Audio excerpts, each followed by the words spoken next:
প্রথমে মাছটাকে ভেজে নিলাম। এখানে কী কী মাছ আছে অবশ্যই কমেন্ট করতে ভুলবে না। মাছ আমার ভাজা হয়ে গেছে, পেঁয়াজটাকেও লাল করে ভেজে নেব।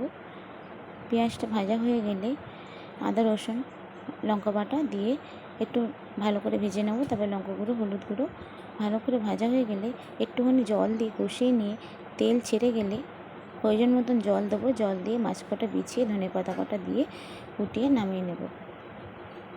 দেখো আমার ঝোলটা ফুটে গেছে, এবার মাছ কটা বিছিয়ে দিয়ে দেবো। মাছ কটা দিয়ে ধনেপাতা শুদ্ধ দিয়ে খেলিয়ে দেবো, দিয়ে চাপা দিয়ে দেবো একটু।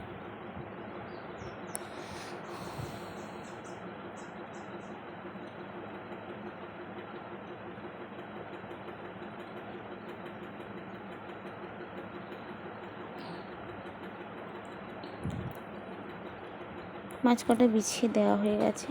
মাছ কটা বিছিয়ে দিয়ে চাপা দিয়ে দেবো, দিয়ে ফুটে গেলে নামিয়ে নেবো। কেমন হয়েছে অবশ্যই কমেন্ট করে জানাবে। তোমরা কীভাবে মাছের ঝাল করে খাও অবশ্যই জানাবে।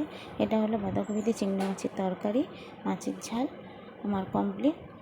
তো আজকে রান্না হলো বাঁধাকপি দিয়ে চিংড়ি মাছের তরকারি আর 3-4 রকম মাছের ঝাল একসাথে করে নিয়েছি। আমার মতো শর্টকাটে কে করতে ভালোবাসো এইরকম রান্না অবশ্যই কমেন্ট করতে ভুলবে না।